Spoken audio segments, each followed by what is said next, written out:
శరవణవనానికి చేరుకున్న శివతేజస్సు అద్భుతమైన పిండంగా మారి క్రమంగా తేజోవంతమైన శోభాయమానమైన సుందర రూపుడైన కుమారుడిగా రూపాంతరం చెంది మార్గశిర శుక్లపక్ష షష్ఠీ తిథి నాడు శివపుత్రుని జననం సంభవించింది. తర్వాత ఇంద్రుడు శివపుత్రుడి పోషణకై 6 కృత్తికలను పంపగా వారు శరవణానికి వచ్చి కుమారస్వామిని చూసి ముగ్ధులయ్యారు. స్వామికి పాలు పట్టడానికి పోటీ పడినప్పుడు కుమారస్వామి షణ్ముఖుడిగా అనగా 6 ముఖాలతో రూపాంతరం చెందాడు. అప్పుడు కృత్తికలు పాలు త్రాగించి ఆనందించారు. తర్వాత షణ్ముఖుడు ఒక్కడిగా రూపాంతరం చెందాడు. కృత్తికలు ప్రేమతో పెంచుకోసాగారు. ఒకసారి విశ్వామిత్ర మహర్షి ఆశ్రమానికి వచ్చినప్పుడు కుమారస్వామి తనకు నామకరణాన్ని ఉపనయన సంస్కారాలను జరిపించమని మహర్షిని అడిగాడు. స్వామి సంకల్పంతో మహర్షి ఉచిత రీతిన సంస్కారాలు జరిపించి తన ఆశ్రమానికి వెళ్ళిపోయాడు. ఆ తర్వాత నుండి కుమారస్వామి మహర్షి చేత పెట్టబడిన సుబ్రహ్మణ్య నామంతో పిలువబడసాగాడు. ఒకసారి పరమశివుడు సుబ్రహ్మణ్యుని సాదరంగా కైలాసానికి తీసుకురమ్మనమని తన గణాలను పంపించాడు. నందీశ్వరుడు శివపుత్రుని ప్రార్థించాడు. శివుని సందేశాన్ని వినిపించాడు. నందీశ్వరుని ప్రార్థనను ఆలకించిన సుబ్రహ్మణ్యుడు కృత్తికల అనుమతితో పార్వతీదేవి పంపిన రథంలో గణాలతో కైలాసానికి బయలుదేరాడు. మార్గమధ్యంలో అగ్నిదేవుడు సుబ్రహ్మణ్యునికి శక్తి ఆయుధాన్ని బహుకరించాడు. స్వామి ఆ ఆయుధంతో ఒక కొండను కొట్టగా అందులోని రాక్షసులు బయటికి వచ్చారు.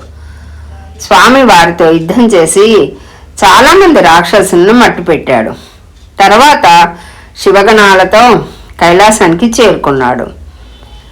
కైలాసానికి చేరుకున్న సుబ్రహ్మణ్యుని సాదరంగా ఆహ్వానించారు.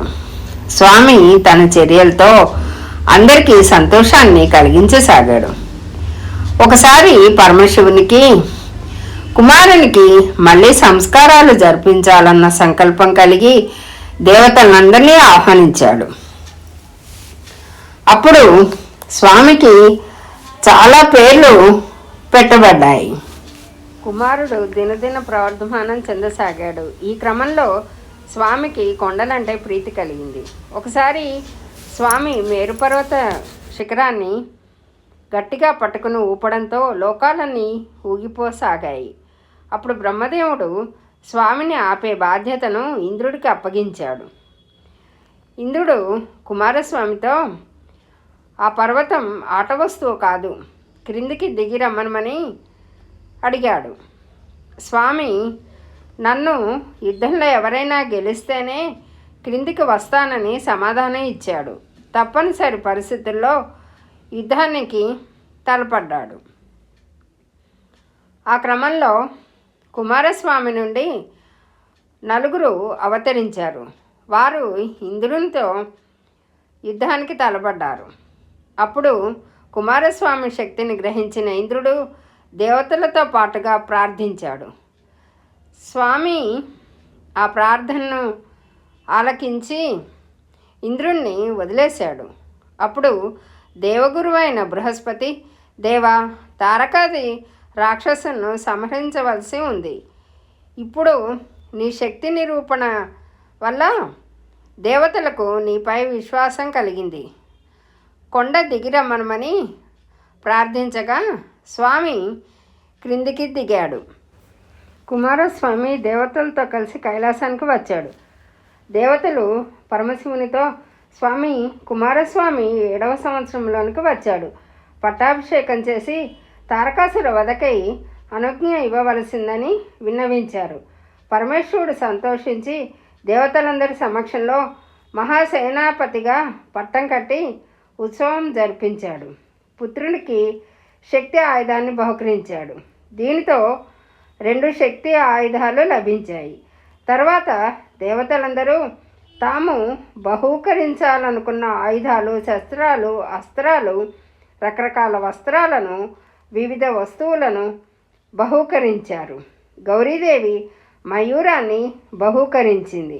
పరమశివుడు ధనస్సు, అస్త్రాలతో పాటు పరావిద్యను కూడా సమర్పించాడు. అన్ని విద్యలను, శక్తులను పొందిన పుత్రుడిని పార్వతీదేవి ఆశీర్వదించింది. తర్వాత పరమశివుడు మహాసేనాపతి అయిన కుమారస్వామికి దేవతల రక్షణ, రాక్షసుల సంహార బాధ్యతను అప్పగించాడు.